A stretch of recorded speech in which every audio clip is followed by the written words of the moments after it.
The courtroom smelled like old wood and disappointment.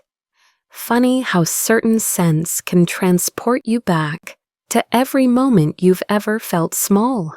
Today, that familiar feeling wrapped around me like a shroud as I sat in the defendant's chair, wearing the only civilian dress I owned, navy blue, simple, bought from a thrift store near base, because I'd needed something appropriate for occasions like this, occasions where your own blood tries to bleed you dry.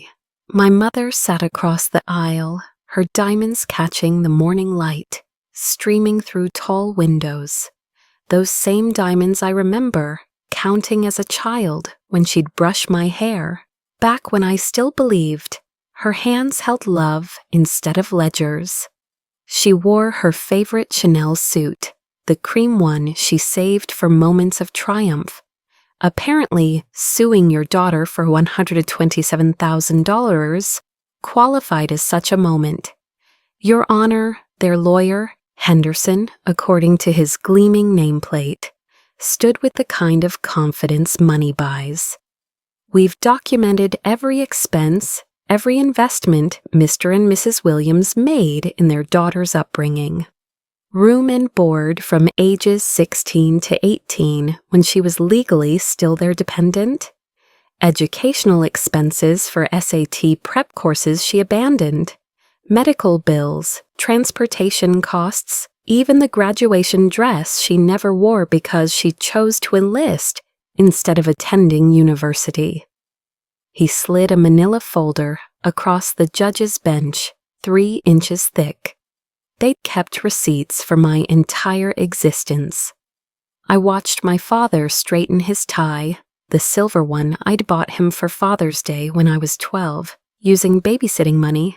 He still wore it to important meetings like publicly itemizing my worth at $127,000 apparently. Not a penny more, not a penny less. They'd calculated interest. Furthermore, Henderson continued, his voice carrying that particular tone of rehearsed indignation. When Sergeant Williams, he said my rank like it was a slur, enlisted at 17, she required parental consent.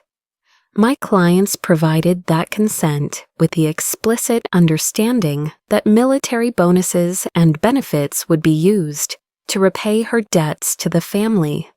She has failed to honor that agreement. The court reporter's fingers flew across her keyboard, documenting every word. Click, click, click. The sound of my childhood being reduced to a transaction. I noticed movement in my peripheral vision. 2 men in dark suits had slipped into the back row. They didn't sit like civilians, spines straight, eyes scanning, hands visible. One touched his earpiece, lips moving in silent communication.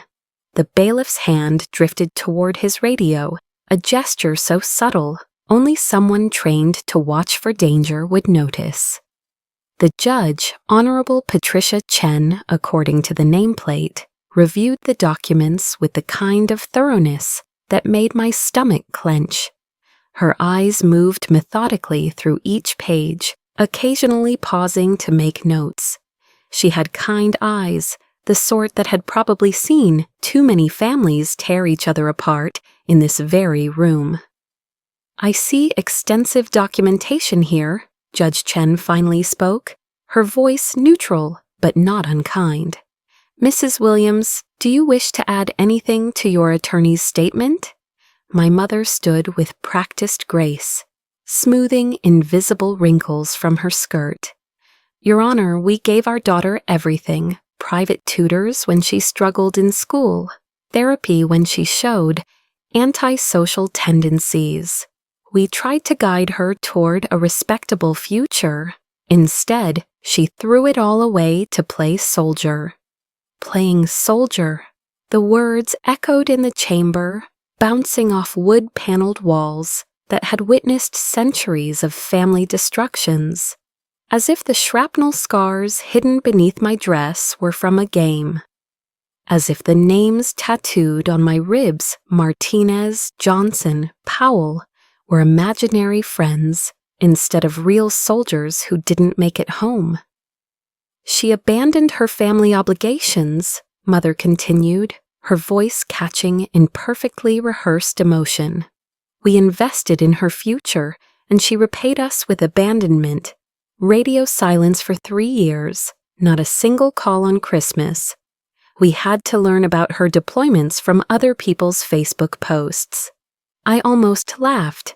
Other people's Facebook posts, because operational security meant nothing compared to their social media presence. Mr. Williams? Judge Chen prompted. My father stood slowly, and for a moment, just a moment, I saw him falter. His eyes met mine across the courtroom divide, and something flickered there. Regret? No. Just calculation, same as always. Your Honor, we're not heartless parents. We understand military service is admirable in its way. But our daughter made commitments to this family. Financial commitments. What you did in Mumbai, my sister was in that hotel. She's alive because of you. The silence that followed wasn't empty. It was full of all the things soldiers don't say to each other. All the connections that run deeper than blood. All the family you find when the one you're born to fails you. Just doing my job, Agent Chen. No, ma'am, you did much more than that. As Washington's skyline appeared on the horizon, I thought about the girl with the coin, about Tommy who said girls couldn't be real soldiers, about my parents who'd never understood that some things couldn't be bought or sold or invoiced. They'd wanted their money back, as if you could get a refund on a life you'd failed to nurture. Instead, they'd discovered the price of their neglect. A daughter who'd become invaluable to everyone but them. The federal agents escorted me in silence, but it wasn't the silence of strangers. It was the quiet of professionals who understood that some victories were too profound for words, that some departures were arrivals in disguise. I'd walked into that courtroom as their defendant. I'd left as my country's asset. The distance between those 2 points couldn't be measured in money, only in the kind of transformation that comes from being forged in fires your family never knew existed. Grace under victory meant walking away without looking back, without gloating, without giving them the confrontation they'd paid $500 an hour to have. It meant becoming someone so far beyond their comprehension that their lawyers and lawsuits looked like children throwing sand at the stars. They'd get no words from me. My silence would be my signature on the receipt for their failures. The Pentagon at sunset looks like a fortress made of light. I stood in the secretary's office 3 hours after leaving the courthouse, still in my thrift store dress, watching the Potomac River carry away another day. The meeting had been brief, handshakes, commendations, discussion of operations I can't name here, but it was what happened after that changed everything. Major Williams, the secretary said as I prepared to leave, I heard about this morning. Of course he had. Intelligence flows upward faster than water. I'm sorry it interfered with... Don't apologize. He moved to the window where I stood, this man who'd commanded armies now looking oddly paternal. I pulled your full file after the agents reported in, not just the classified operations, everything, including your enlistment records. My throat tightened. Those records included the parental consent forms, the ones signed with my father's good pen and my mother's perfect script, documenting their eagerness to be rid of me. You know what struck me most? He didn't wait for an answer. The psychological evaluation from basic training. The interviewer noted that when asked about family support, you said, "I don't have that kind of family, sir. But maybe that's why I'll make a good soldier. I've got nothing to lose and everything to prove." The memory hit like a physical blow.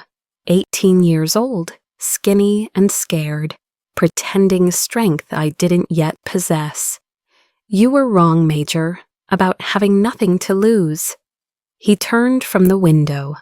"But you were right about everything else." That night, I returned to my apartment, the one listed under a name that wasn't mine, in a building that didn't officially exist. The space was sparse, functional, a place to sleep between missions, not a home. I'd never minded before. Shadows don't need interior decorating, but something felt different now. I opened my safe and pulled out the metal, the commendations, the photographs from operations that would never be declassified, evidence of a life lived in service to something greater than myself. Then, from the very back, I retrieved something else, a letter I'd written but never sent. "Dear Mom and Dad," it began, in handwriting from 3 years ago, when I'd still believed explanation might bridge understanding. "You're probably wondering why I haven't called. I'd written 16 pages that night in Kandahar, pouring out everything I'd wanted them to know. About the fear and the purpose, about the family I'd found in foxholes and forward bases, about learning that honor wasn't inherited or invoiced. It was earned in moments when no one was watching, in choices that would never be rewarded, in service that would never be seen. I'd never sent it. Even then, I'd known, you can't make someone see value they're determined to overlook." Now I fed the letter into my shredder, watching years-old words become confetti. The past didn't need my explanations. The future didn't require their approval. My secure phone buzzed. New orders, another operation, another chance to matter in ways that would never make Christmas newsletters or Facebook posts. But first, I did something I'd never done before. I called Reeves. "Williams." She sounded shocked. I never called anyone. "You okay?" "Yeah, just wanted to check in." Silence, then. "You saw them today, didn't you, your parents?" "How did you—" "Chen's been watching the news. Apparently, some courthouse in Virginia had a federal incident. Mysterious major appears with a security detail. Family lawsuit gets shut down. Federal agents everywhere. Doesn't take intelligence training to connect those dots." "It's over," I said. "Is it?" I thought about that. About my parents, probably home now, sitting in their perfect house, with their perfect things, trying to understand how their imperfect daughter had become someone beyond their comprehension. About the invoices they'd kept, the receipts they'd filed, the interest they'd calculated on a life they'd never treasured. "Yeah," I said finally, "it's over." "Good." Reeves's voice carried the warmth of real family, the kind forged in service rather than born from biology. "Hey, did I tell you my dad finally called? After 3 years, said he saw some ceremony on C-SPAN where they mentioned female special operations. Started wondering if maybe he'd been wrong." "What did you tell him?" "Nothing. I was too busy being right." She paused. "But I might call him back, someday, when I'm ready, when it's my choice." That's the thing about honor. It includes the grace to forgive, but never the obligation to forget. After we hung up, I stood at my window, watching the city lights flicker like ground stars. Somewhere out there, a girl clutched a challenge coin, dreaming of being a real soldier. Somewhere my parents were learning that $127,000 was nothing compared to what they'd lost. Somewhere, threats gathered that I'd face in shadows they'd never know existed. I thought about Chen, the one who'd died in Kandahar, not the agent who'd driven me today. About his parents who'd received a flag and the honor of knowing their son died for something greater than himself. They'd never invoice his sacrifice. Some things transcend accounting. My reflection in the window showed a woman at peace with her wars, both foreign and domestic. The Williams family had 2 children, one who'd met every expectation, whose achievements decorated their walls and dominated their conversations, and one who'd exceeded every limitation, whose achievements would never be spoken but would echo in the safety of strangers. They'd raised a son to be their pride. They'd invoiced a daughter into becoming her nation's asset. Tomorrow I'd fly to a place I couldn't name. For a mission I couldn't discuss, I'd become someone else, speak languages my parents didn't know I knew, save lives they'd never know were threatened. The kind of glory that comes without recognition, the kind of honor that needs no audience. But tonight, I simply stood at my window and let the truth settle into my bones. You don't need to revenge yourself on those who failed to value you. Their inability to see your worth doesn't diminish it. It just means they live in a smaller world than you do. Honor isn't about proving them wrong. It's about proving yourself right. And every morning when I pin on insignia that represents service beyond their imagination, I remember the greatest revenge is becoming someone who doesn't need revenge anymore. The ultimate victory is a life that requires no validation from those who could only see its price, never its value. They called me their greatest disappointment. But disappointment is just another word for exceeded expectations they were too small to hold. The echo of honor outlasts the noise of neglect, always. In the silence of my apartment, surrounded by the evidence of a life lived in valuable shadows, I smiled. Tomorrow would bring new missions, new challenges, new chances to matter. But tonight I was just a soldier who'd learned the final lesson. When they tell you you're worth nothing, become priceless. When they calculate your cost, become invaluable. When they dismiss your potential, become essential. Become the echo of everything they said you'd never be.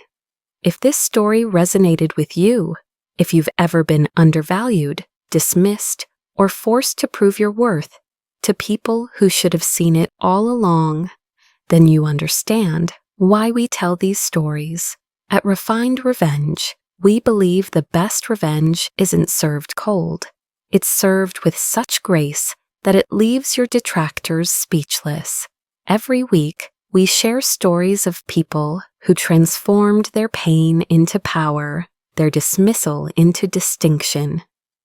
Subscribe and hit the notification bell because your story of quiet triumph deserves to be heard. Remember, honor is the ultimate weapon, and your victory is in who you become, not what you prove. We have emails where she acknowledged these debts. We have signed agreements. All we're asking is that she honor her obligations, just as we honored ours by raising her. Raising her. Like I was livestock they'd fed until market weight. The amount requested, Henderson interjected, includes the principal sum of documented expenses plus reasonable interest. We're also seeking reimbursement for emotional damages caused by the defendant's abandonment, though we've graciously limited this to a nominal amount. Graciously. They'd graciously decided not to charge me for the therapy they'd need, because I'd chosen the service over servitude. Judge Chen turned to me. Sergeant Williams, you're representing yourself today. Do you have counsel? No, Your Honor. My voice came out steadier than expected. 3 years of briefing generals had taught me to hide the shaking. I don't need one. Henderson scoffed. Your Honor, the defendant's refusal to obtain proper representation speaks to her continued disregard for these proceedings and her family's. I have one document, I interrupted, reaching into my pocket. The motion made both suited men in the back row tense. Just one. I think you need to see it before we continue. My fingers found the folded paper. Standard government letterhead. Nothing special unless you knew what to look for. Unless you recognized the watermarks. Unless you understood what the classification stamps meant. Your Honor, I stood, holding the single sheet. Before I respond to my parents' claims, you need to see this document. It concerns national security. The words dropped into the courtroom like a stone into still water. Ripples everywhere. Henderson's mouth opened and closed. My mother's diamonds caught the light as her hands trembled. The bailiff's radio crackled to life. Judge Chen's kind eyes turned sharp. Approach the bench. I walked forward, my thrift store dress suddenly feeling like armor. Behind me, I heard chair scraping, the suited men moving closer. My mother's gasp, my father's sharp intake of breath. I handed Judge Chen the paper and watched her face change as she read. The blood drained from her cheeks. Her hands, steady through what must have been thousands of cases, shook slightly. Clear the courtroom, she ordered, voice cracking. Everyone except the plaintiff, defendant, and... Her eyes found the 2 men. Federal personnel, bailiff, no one enters or leaves. Lock it down. The court reporter looked up, confused. Your Honor? You two, out. This is now classified proceedings. As people filed out, casting confused glances back, I caught my reflection in the courtroom's glass door. Not the desperate teenager who'd fled to the army with bruises hidden under long sleeves. Not the daughter they'd invoiced. Someone else entirely.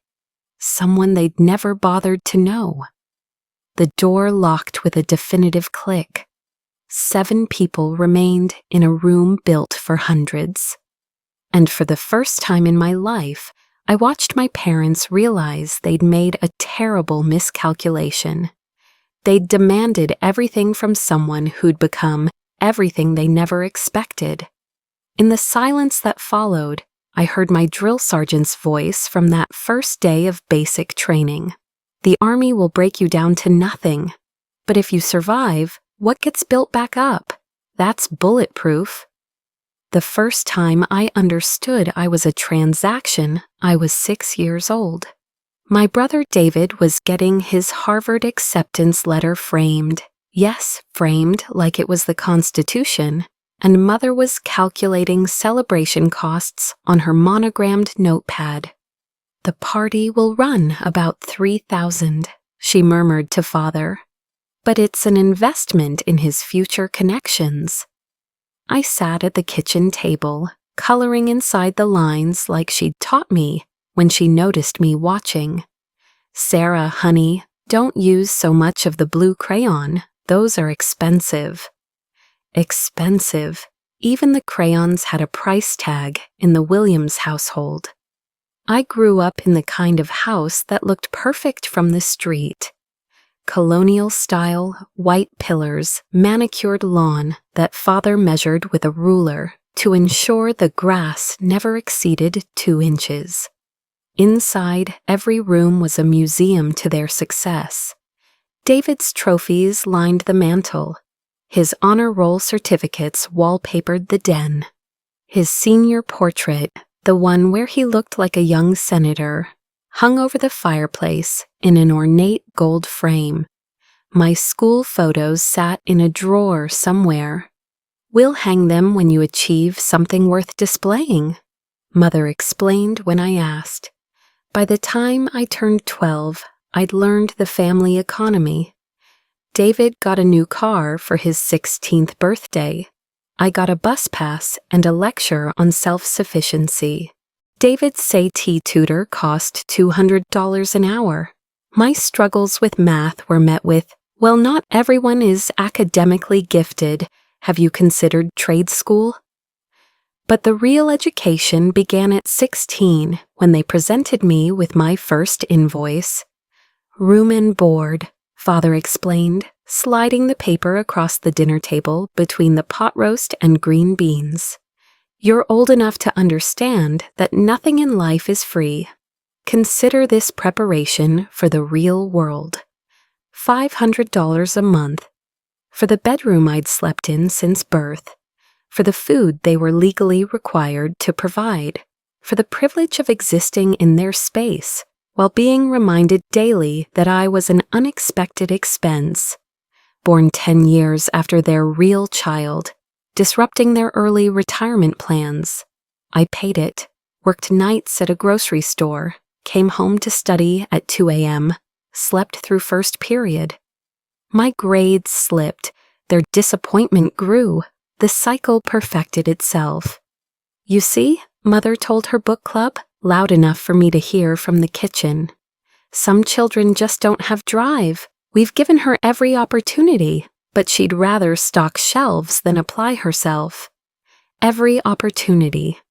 Like when I begged to join the school's JROTC program, and they laughed. Absolutely not, Father declared. No daughter of mine is playing dress-up in uniform. What would the partners at the firm think? So I forged their signature. For 3 months, I hid my uniform in my locker, changed after school, learned to march and salute and exist within a structure that judged performance over pedigree. Lieutenant Colonel Barnes, our instructor, was the first adult who ever looked at me and saw potential instead of disappointment. Williams, he said, after a particularly grueling PT test where I'd beaten half the senior boys. You've got heart. Ever think about service academies? I had every night, but service academies required parental support, congressional recommendations, the kind of backing I'd never have. I'm thinking enlisted, sir. He studied me with eyes that had seen combat, that recognized the kind of battles that don't require bullets. Sometimes that's the braver choice. The night they discovered my JROTC participation changed everything. I came home to find my uniform, cleaned, pressed, perfect, burning in the backyard fire pit. How dare you forge our signatures? Mother's face was marble, cold and unforgiving. How dare you embarrass us like this? Embarrass you? I watched my name tape curl and blacken in the flames. By being good at something, by lying, by sneaking around, by playing soldier when you should be focusing on your failures. She thrust another paper at me, my latest report card. C's and D's, the natural result of working 30 hours a week to pay rent to my own parents. This is what matters. This determines your future. No, I said, and the word surprised us both. This determines your bragging rights at cocktail parties. The slap came fast, Mother's diamond ring catching my cheekbone. Blood and disappointment, the Williams family recipe. That night, I sat in my $500 a month bedroom, holding ice to my face, and made a decision. If I was going to pay rent anyway, why not pay it somewhere that might see me as more than a line item? The recruiter's office opened at 800. I was there at 7:55.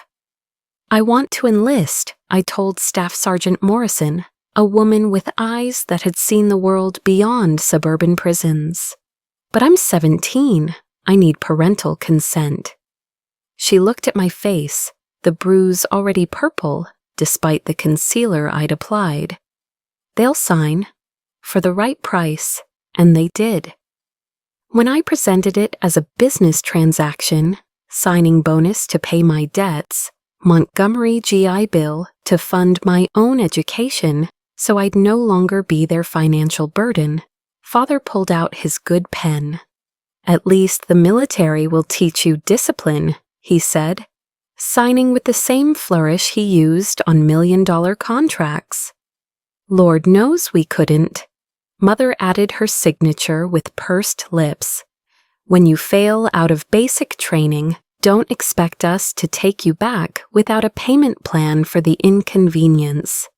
3 weeks later, I stood in the rain at Fort Jackson, head shaved, dignity intact. The drill sergeants screamed, but their insults were professional, not personal. They didn't know my brother's GPA or my parents' bank balance. They only cared if I could shoot straight, run fast, follow orders. "Why'd you join Williams?" Drill Sergeant Chen asked during our first field exercise, watching me low crawl through mud with something like approval. "To matter, Drill Sergeant." She laughed, but it wasn't cruel. "Every soldier matters, Private. The question is, will you matter to yourself?" I thought about that question through basic, through AIT, through my first deployment. While my parents updated their Facebook with vague posts about their wayward daughter's choices, I was learning Arabic, earning expert marksmanship badges, volunteering for every hard assignment that would make me better. The last time I saw them before today was at the airport, leaving for my first tour in Afghanistan. They came, to their credit, but stood at a careful distance as if failure might be contagious. "We've told everyone you're in logistics," Mother informed me. "It sounds safer, less aggressive." I was heading to Forward Operating Base Chapman, one of the most dangerous posts in country, but I just nodded. "Sure, Mom, logistics." Father handed me an envelope. Inside, an itemized bill for my childhood and a payment schedule. "For when you get your deployment pay," he explained, "we've been more than patient." I took it, folded it carefully, used it later as kindling for a burn barrel in Kandahar, watching 18 years of invoices turn to ash under foreign stars. My bunkmate, Specialist Reeves, found me there at Uro 300, adding the last page to the flames. "Letters from home?" "Something like that." She sat beside me, 2 soldiers in a war zone, watching paper curl and disappear. "My dad disowned me for enlisting too, said real women don't carry rifles."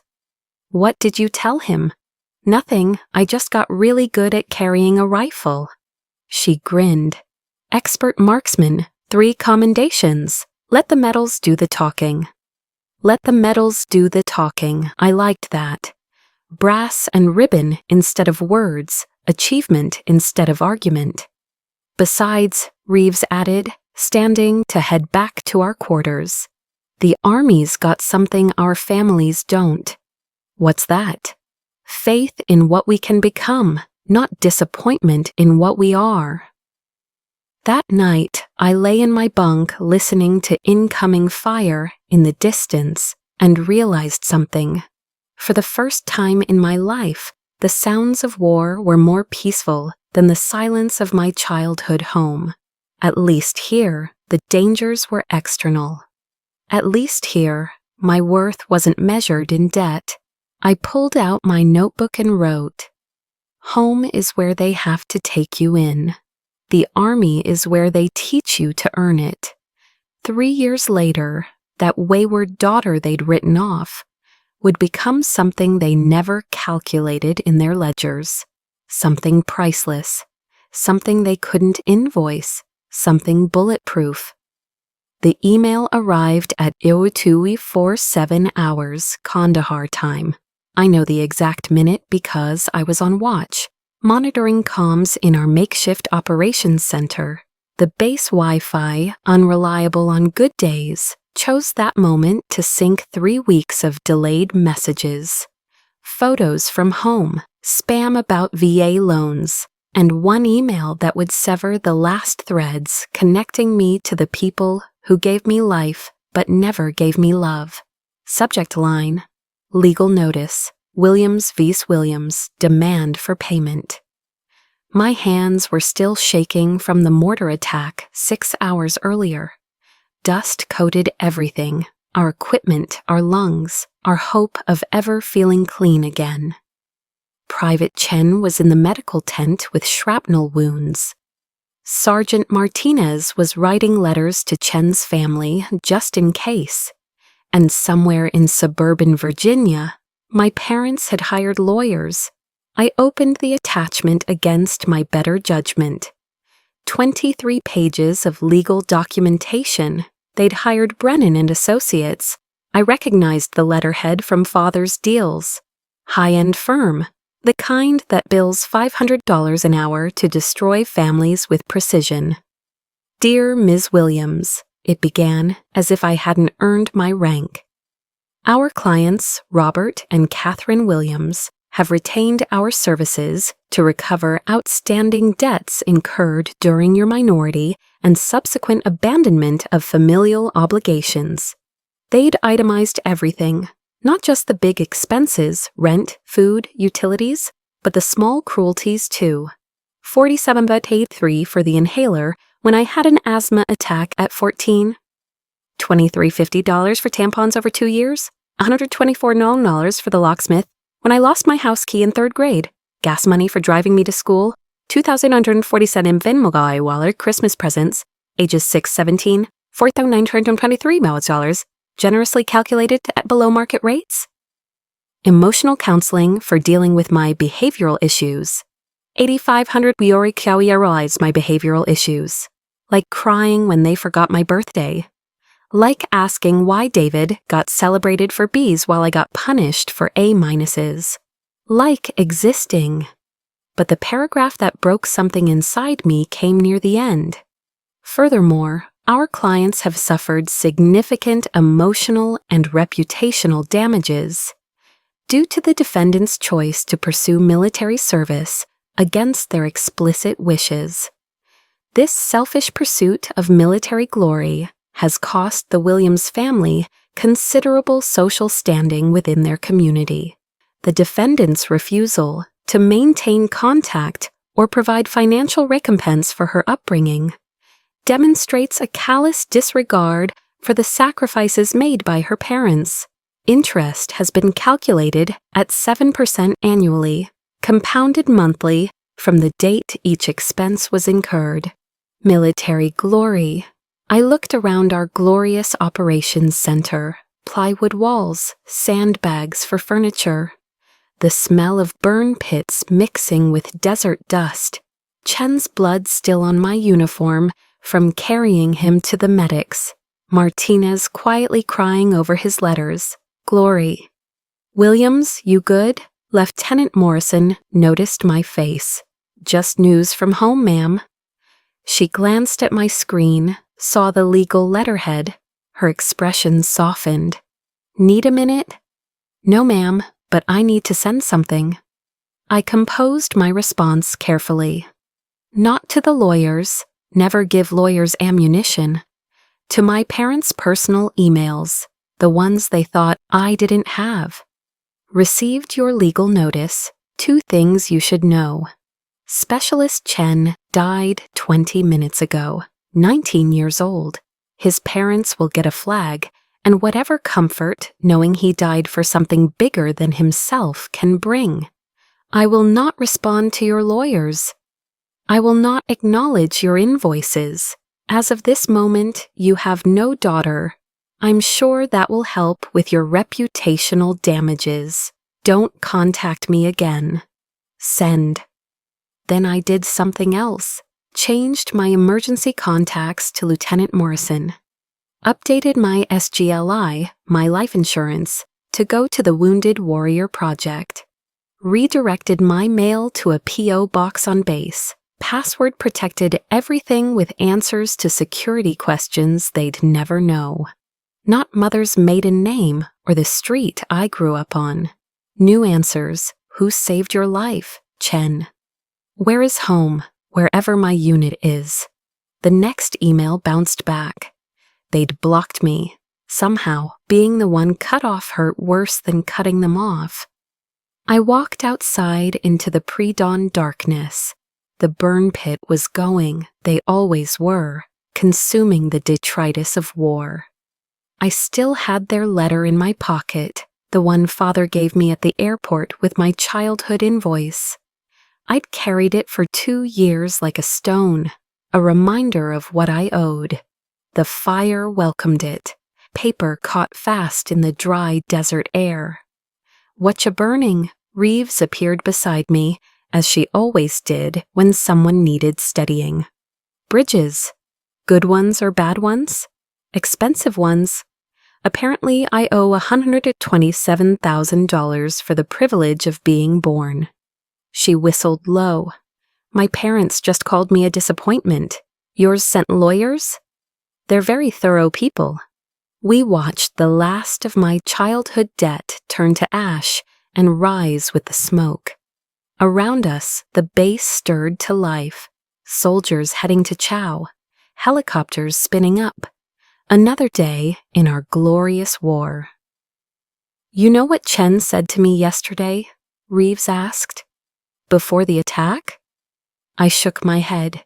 He said he joined up because his parents sacrificed everything to bring him here from China. Said he wanted to prove their investment was worth it. She kicked at the dirt. Guess he did. He did. Your parents don't get it, do they? We don't do this for glory. We do it because someone has to. Because Chen believed in something. Because kids like him deserve better than invoices for their existence.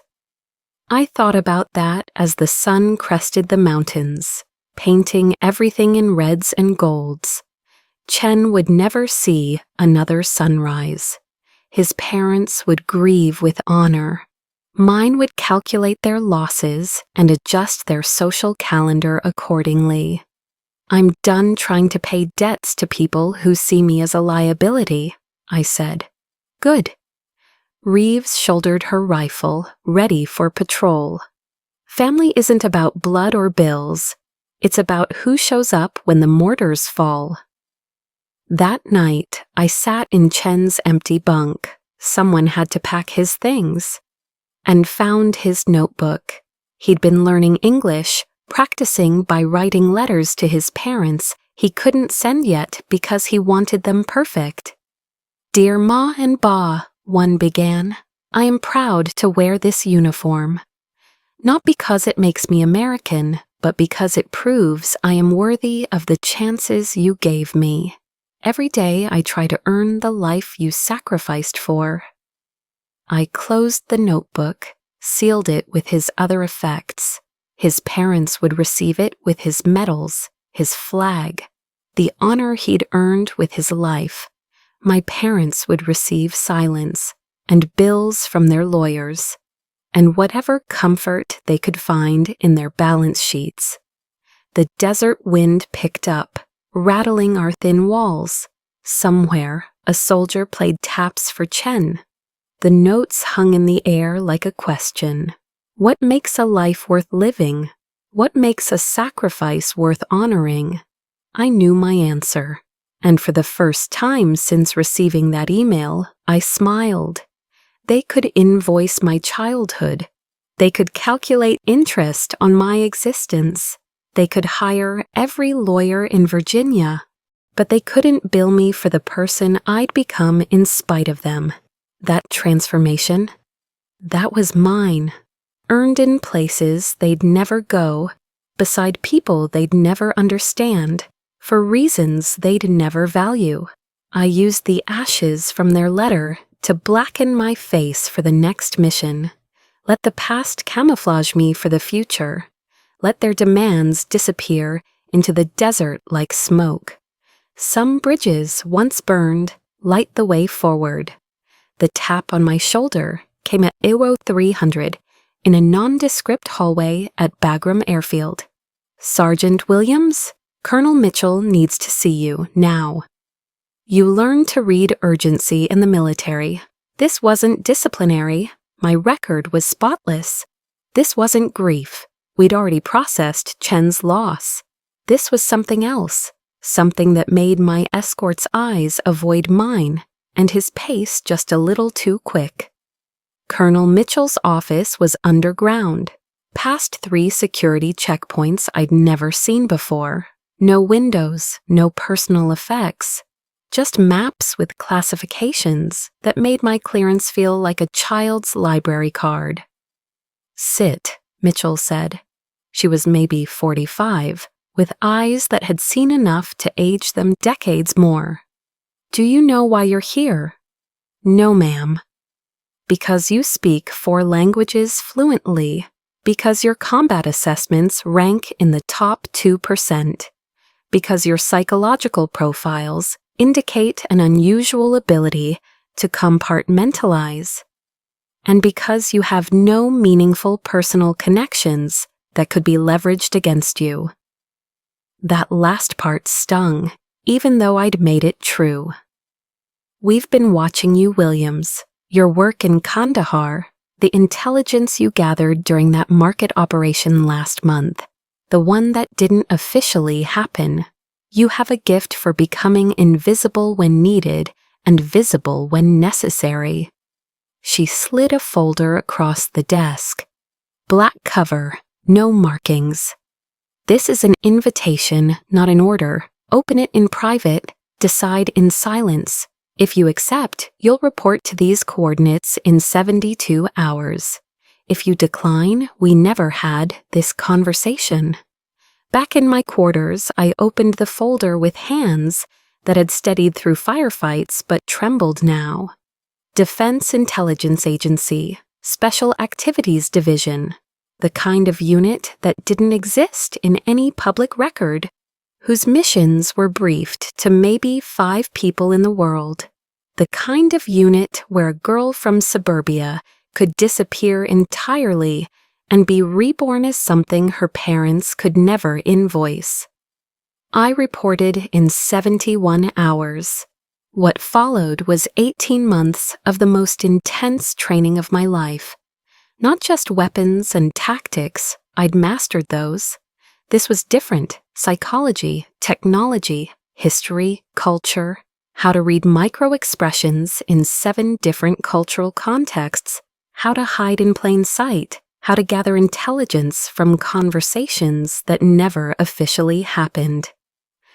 "Forget everything you think you know about being a soldier," our lead instructor, we called him Ghost, told us on day 1. "You're not soldiers anymore. You're shadows. Shadows don't get medals. They don't get recognition. They get results."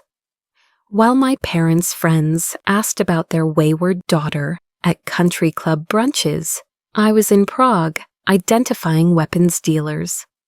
While they updated their Christmas letter with vague disappointments about my lack of communication, I was in Manila, turning assets that would save hundreds of lives. The isolation was profound. My old unit thought I'd been transferred to some desk job. My few civilian friends from high school had long since stopped trying to stay in touch. And my family, they existed in some parallel universe where daughters could be itemized and love could be invoiced.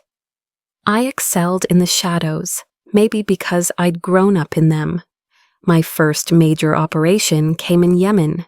Intelligence suggested a planned attack on U.S. assets, but we needed confirmation, routes, timelines. I went in as an aid worker, MSF credentials, flawless French accent, 3 weeks of building trust in refugee camps. The night I got the intel, I transmitted it from a rooftop while a wedding celebrated below. 48 hours later, the attack was prevented. 17 American lives saved. The official report credited routine security measures. I was already in Cairo, becoming someone else. "You're one of our best," Mitchell told me during a rare stateside debrief. No family distractions, no personal agenda, just the mission. Just the mission, I agreed. But that wasn't entirely true. Every success, every operation, every moment I proved myself in rooms where global decisions were made. I thought about that invoice, about $127,000 being the sum of my worth, about military glory as a pejorative. They had no idea their disappointment of a daughter now had a security clearance that less than 100 people in the country possessed. That admirals and generals knew my operator number, if not my name. That my assessments had prevented 3 terrorist attacks and saved more lives than I could count. The promotion to major came with no fanfare, just a secure message and new credentials. I was 28, one of the youngest in the agency's history to achieve that rank. My handler, a woman who'd worked intelligence since the Cold War, smiled when she gave me the news. In the real military, they'd have a ceremony. Families would attend. Pictures for the wall. She studied me. "Any regrets about the path you chose?" "No, ma'am." "Good, because what comes next will test that resolve." What came next was the kind of operation that ends up in history books with all the names redacted. Mumbai, a gathering of international terror financiers, 6 months of preparation, 2 weeks of execution, 30 seconds where everything could go wrong. It didn't.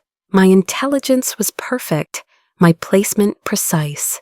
When Indian special forces moved in, they found exactly what I'd promised they would. The financing network collapsed, billions in terror funding frozen. Lives saved in numbers that made statistics feel personal. The president was briefed. My operator number was mentioned. Somewhere in a secure facility, powerful people knew that Major Sarah Williams had just changed the course of international security. And somewhere in Virginia, my parents were probably calculating how much their failed investment had cost them in social capital. The letter came through official channels 6 months ago.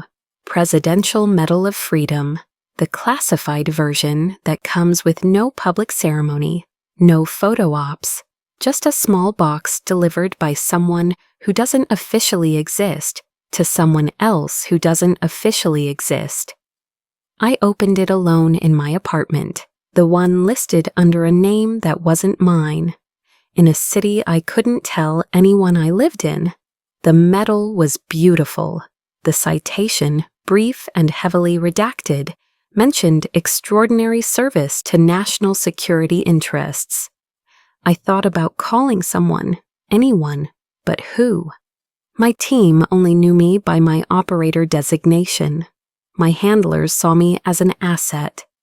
My biological family had made it clear I was a liability on their balance sheet.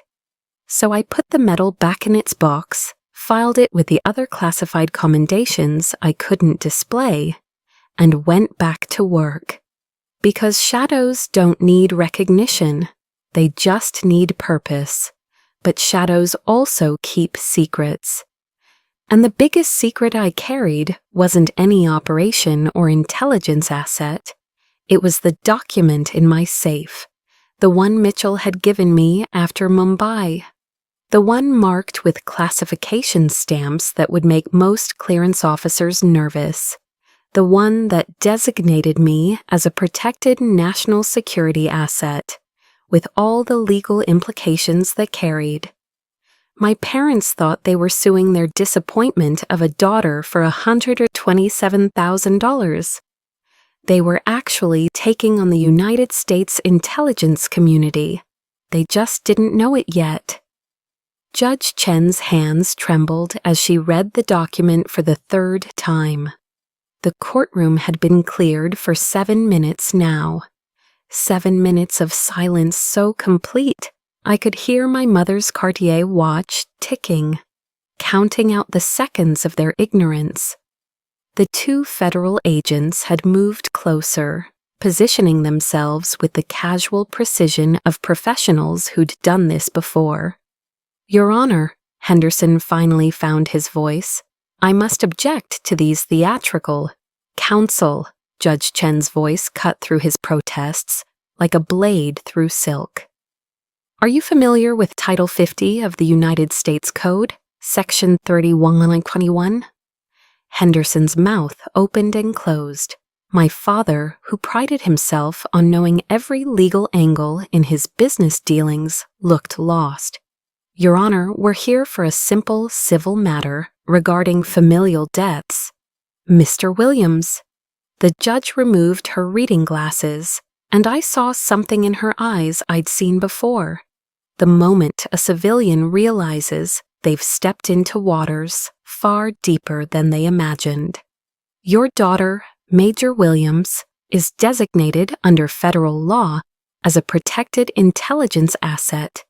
Do you understand what that means?" Silence. The lead federal agent, his credentials identified him as Special Agent David Chen, no relation to the judge, stepped forward. "Perhaps I can clarify, Your Honor." Judge Chen nodded, looking relieved to hand this to someone with the appropriate clearance. "Mr. and Mrs. Williams," Agent Chen's voice was professionally neutral, the kind that suggested worse things could happen if it wasn't. "Your daughter holds a security clearance that fewer than 100 individuals in this country possess. Her work, which I cannot detail, has been deemed essential to national security by the President of the United States." My mother's diamonds caught the light as her hand moved to her throat. That's impossible. She's just a soldier. She does logistics." "Ma'am," the second agent, Thompson, spoke for the first time. "Your daughter has never worked in logistics." I watched the blood drain from my parents' faces as Agent Chen continued. "Any attempt to pursue financial claims against Major Williams constitutes a potential security breach. Her assets, her locations, her contacts, all of these are classified. Your lawsuit, if it proceeded, would require disclosure of information that could compromise ongoing operations and American lives." We couldn't have known," Father stammered. "No, sir, you couldn't have. That's by design." Chen turned to the judge. "Your Honor, the Department of Justice has prepared a brief on this matter." He handed her another document. This one made her eyebrows rise. "This is signed by the Attorney General." "Yes, Your Honor.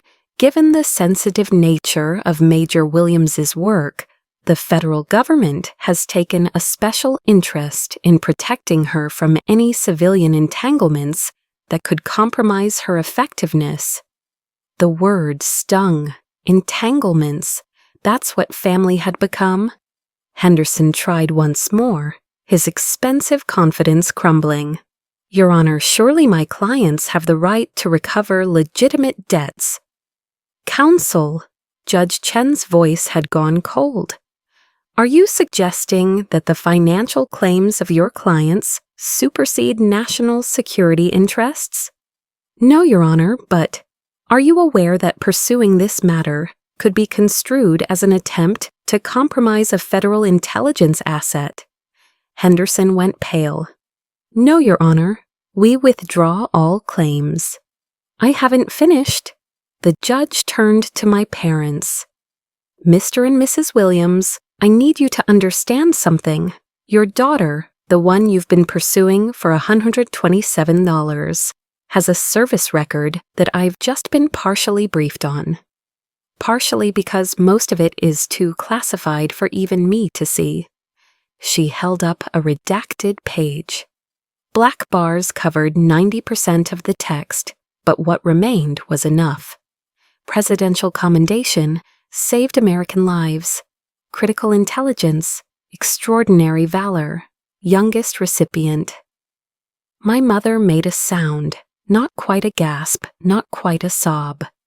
Judge Chen continued, "The person you've been calling a disappointment, the one you claim abandoned family obligations, has been serving this country in ways most of us cannot imagine. While you were calculating interest on her childhood expenses, she was—" The judge paused, reading ahead, then stopped. "I can't even say what she was doing. It's that classified." Agent Chen stepped forward again. "Your Honor, if I may?" At her nod, he turned to face my parents directly. "6 months ago, your daughter's actions prevented an attack that would have killed hundreds of Americans. 3 years ago, intelligence she gathered shut down a trafficking network that was selling weapons to our enemies.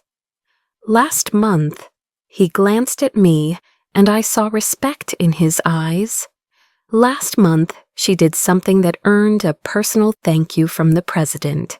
Not a letter, a personal face-to-face expression of gratitude from the commander-in-chief." The courtroom felt smaller suddenly, as if the weight of unspoken secrets had compressed the air itself. "Furthermore," Thompson added, "Major Williams has been marked for promotion to lieutenant colonel." The ceremony was scheduled for next week at the Pentagon. The Secretary of Defense was planning to officiate personally. Was past tense, because I'd had to come here instead to defend myself against the invoice for my own childhood. Judge Chen stood, and everyone rose with her, but then she did something unprecedented in her 20-year career on the bench.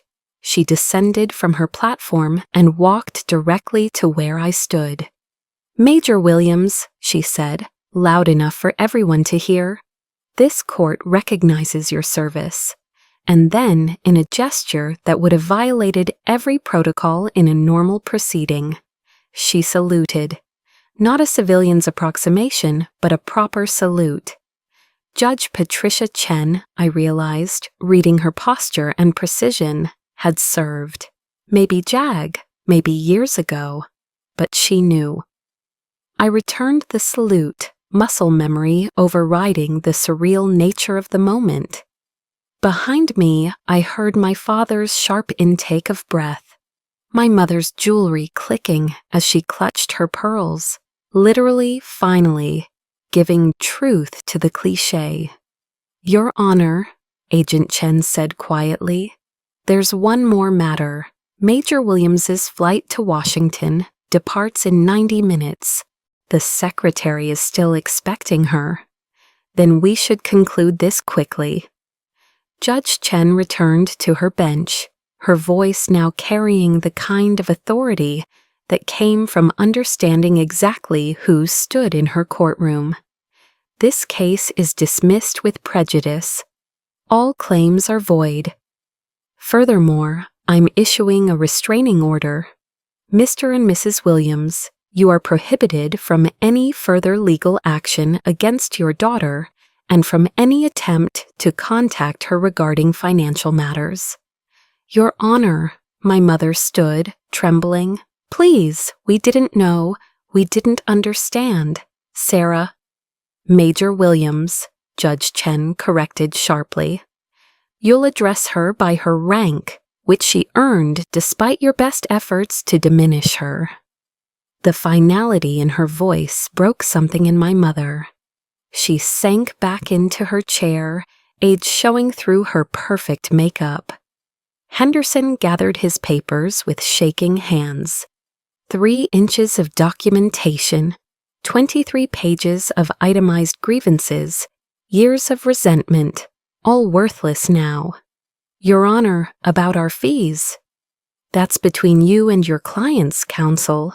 But I'd suggest you review the federal statutes about pursuing litigation against protected intelligence assets, for your firm's sake." The threat was subtle but clear. this wouldn't just end here. There would be reviews, investigations into how a law firm had nearly compromised national security for a civil dispute. Agent Chen approached me. "Ma'am, your vehicle is waiting. The secretary doesn't like to be kept waiting, and traffic to Dulles can be—" "Agent Chen," my father's voice cracked. Can you tell us, is she safe in what she does?" It was the first time in my life I'd heard him sound afraid. Not afraid of me, but for me. Chen glanced at me, asking permission with his eyes. I gave the slightest nod. "Sir, your daughter is one of the most capable intelligence officers this country has ever produced. Is the work dangerous? Yes. Is she equipped to handle it? Beyond question." My parents stood there, these people who'd raised me on invoices and interest rates, trying to reconcile the daughter they'd dismissed with the officer the federal government protected. The cognitive dissonance was written across their faces in $1,000 wrinkles. The salute from Judge Chen meant more than any medal. It was recognition from someone who understood both worlds, the civilian and the classified. It said, "I see you. I see what you've become despite them." "Major Williams," Thompson said gently, "we really do need to go." One last look at the people who'd given me life but never believed in it. They seemed smaller now, diminished not by my success, but by their failure to see it coming.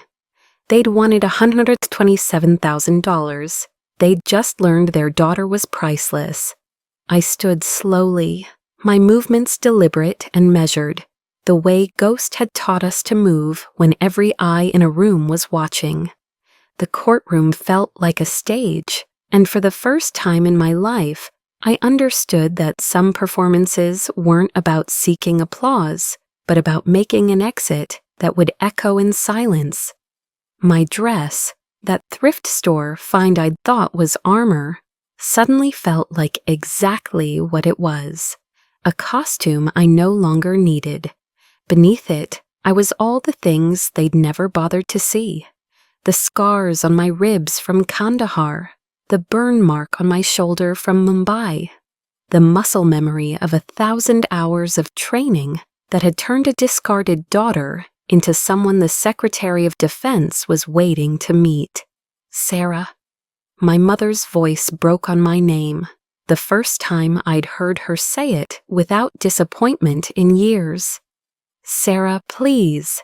I turned to face them, these architects of my childhood invoices. Father had loosened his tie, the silver one I'd bought him when I still believed in the possibility of his love. Mother's perfect composure had cracked like expensive porcelain, mascara bleeding at the edges despite her best efforts. For a moment, just one, I considered speaking, telling them about Chen dying in my arms, about the nights in Prague when I'd wanted to call home but remembered I didn't have one, about the medal in my safe that no one would ever see, earned in places they'd never know existed, but words were currency, and I'd learned not to spend them on people who'd already calculated their worth as worthless. I walked past them, close enough that Mother's perfume, Chanel No. 5, always Chanel No. 5, brought back 1,000 memories of conditional love. Her hand moved, reaching toward me, then fell back to her side. We both knew she'd forfeited the right to touch me when she'd itemized my existence. Henderson pressed himself against the wall as I passed, papers clutched to his chest like a shield. 3 inches of documentation that had just become 3 inches of evidence in what would likely be a federal investigation. I almost felt sorry for him. Almost. Agent Chen and Thompson flanked me as we moved toward the door, their presence both protection and statement. The bailiff, who'd spent the entire proceeding looking increasingly stunned, actually stepped back as we approached. "Ma'am," he said quietly, and there was something in his voice I recognized. Semper Fi, a Marine, of course. I nodded once, the kind of acknowledgement that passed between those who'd served, and saw his spine straighten with pride at being recognized by someone his government protected. The hallway beyond the courtroom was supposed to be empty. Judge Chen had ordered it cleared, but someone had missed a detail, the way someone always does. A young girl, maybe 10, sat on a bench near the water fountain, swinging her legs and reading what looked like a school report. Her guardian, grandmother from the looks of it, was filling out forms at the clerk's window. The girl looked up as we passed, and her eyes went wide. Not with fear, but with the kind of recognition children have for things adults miss. "Grandma," she whispered, tugging at the older woman's sleeve. "Grandma, look, she's like Captain Marvel." The grandmother shushed her, apologizing with her eyes, but the girl persisted. "Are you a soldier?" Agent Chen moved to intervene, but I held up a hand. Some moments demanded protocol, others demanded humanity. "Yes," I told her, kneeling to her level, despite the dress, despite the agents, despite everything. "I'm a soldier." "My sister wants to be a soldier," she said, voice full of that certainty children have before the world teaches them to doubt. "But Tommy at school says girls can't be real soldiers." "What do you think?" She studied me with serious eyes. "I think Tommy's wrong." "I think so too." I reached into my pocket and pulled out something I'd carried for 3 years, my first challenge coin, the one Ghost had given me when I'd completed intelligence training. "Will you give this to your sister? Tell her it's from someone who knows Tommy's wrong." The girl took the coin like it was sacred, which maybe it was. "What's your name?" "Major Williams." "Like the Venus and Serena?" I smiled, the first real smile I'd felt in days. Exactly like that. Her grandmother had turned from the window, watching with wet eyes. "Thank you," she mouthed over her granddaughter's head. I saw her noting the federal agents, the tension in the air, the way they stood ready to move me at the slightest threat. She was smart enough not to ask questions, wise enough to recognize a moment of grace when it appeared. We left them there, the girl clutching a coin that would mean nothing to collectors, but everything to a future soldier who needed to know she could be real. The black SUV waited exactly where Agent Chen had promised, engine running, windows tinted to opacity. As I reached for the door handle, I caught my reflection in the glass, distorted but revealing. Not the teenager who'd fled to the army with bruises under her sleeves. Not the daughter who'd been worth exactly $127,000 plus interest. Someone else. Someone forged in places that didn't appear on maps, shaped by pressures that couldn't be invoiced. Someone who'd learned that the greatest victory wasn't in destroying your enemies, but in becoming someone they could never have imagined. Through the courthouse windows, I saw them emerge. My parents looking older than their years, expensive clothes, somehow disheveled, despite not a thread being out of place. They stood on the steps where 1,000 family dramas had played out over the decades. But this one was different. This wasn't about divorce or custody or inheritance. This was about a daughter who'd transcended the ledger of their love. Father's hand was on mother's shoulder.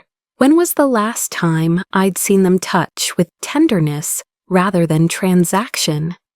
They were looking around, maybe for me, maybe for answers, maybe for a way to reconcile the daughter they'd sued with the officer their government protected. "Ma'am?" Thompson held the door open. The secretary. I know.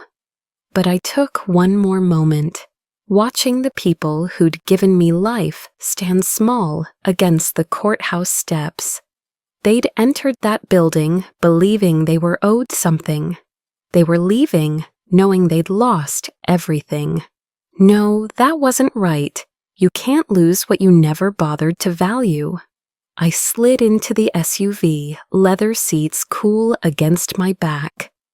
As we pulled away, I didn't look back. Orpheus had taught that lesson well enough. But in the reflection of the window, I caught one last glimpse. 2 figures growing smaller, a courthouse growing distant, a past becoming prologue. "Ma'am," Chen said from the driver's seat, "I know this isn't protocol, but I've read your file.